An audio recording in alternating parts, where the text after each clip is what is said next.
Мен Кадыров Нурдин Жеңишбекович Баткен областынын Баткен районуна караштуу Карабак айылынан болом.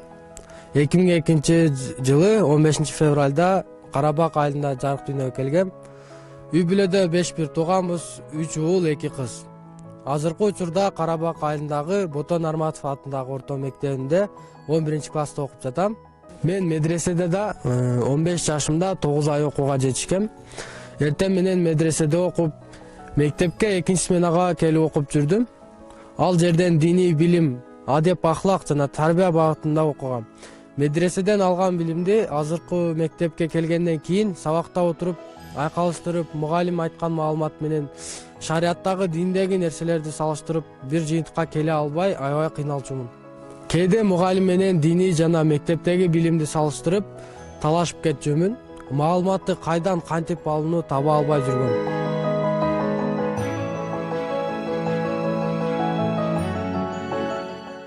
Бош убактымда кол өнөрчүлүк менен машыгам, жана бир нерселерди жасап, ойлоп табууга кызыгам. Макет жана адамдардын тиричилигин жеңилдетүүчү нерселерди ойлоп таап жасагым келет. Ойлонуп отуруп, чөп оруучу аппараттын макетин жасагам.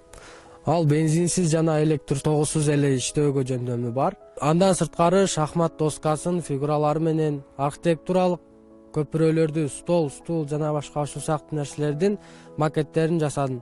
Аларга мотор же электр тогун кошууга да аракет кылгам. Бирок шарт жоктугуна байланыштуу аягына чыкпай турат.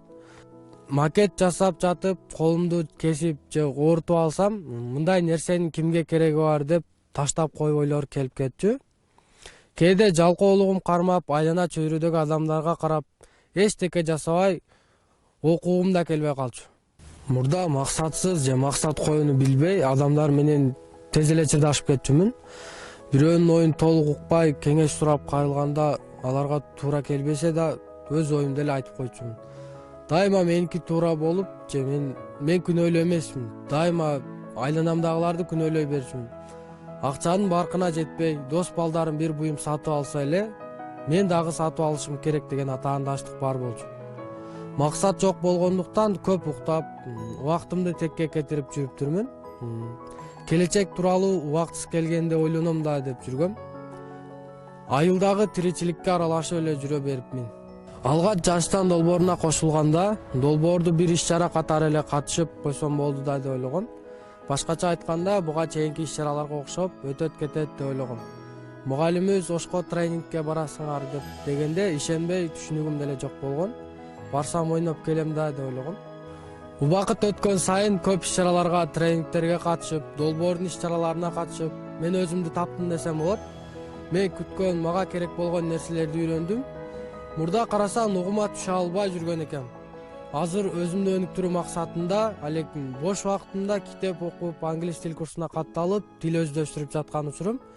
Ой жүгүртүүм кеңири болуп, ачык, позитивдүү түрдө эл арасында өз пикиримди айтууга үйрөндүм. Коомчулукта, мектепте өз пикиримди толук айтууга, кайсы бир маселе боюнча тийиштүү ишканаларга кайрылуу жолдорун өздөштүрдүм. Эң негизгиси келечекке план жана максат коюуну үйрөнүп алдым. Диний билимди жаштан долбоорунан алган билимдер менен айкалыштырып, өзүмчө уникалдуу жол таптым. Жана келечекте максат коюуну, талыкпас эмгекти, адамгерчиликти, таза иштөөнү, талыкпастан билим алууну, тилдер жана билим, эмгек аркылуу дүйнө таанууну туура деп таптым.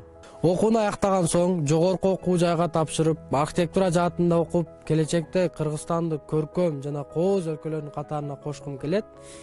Дүйнө таануу менин чоң максаттарымдын бири болуп калды. Азыркы учурда жаштан долбоорунун катышуусумун. Жаштанга катышканыма эч качан өкүнбөйм. Себеби жаштан менин оюмду жана келечегиме болгон көз карашымды толук жакшы жакка өзгөрттү. Бул долбоор мынчалык жакшы деңгээлде болот деп ойлогон эмесмин. Долбоор аркылуу көп досторду да арттырдым. Жаштан азыркы тоонун чокусуна чыгарып койду. Чокуга чыккандан кийин айлана чөйрө жана горизонт толук көрүнүп, кайсы жагына багыт алууну үйрөндүм. Жаштан эң сонун мыкты долбоор, жаштандын бардык мүчөлөрүнө ыраазычылыгымды билдирем.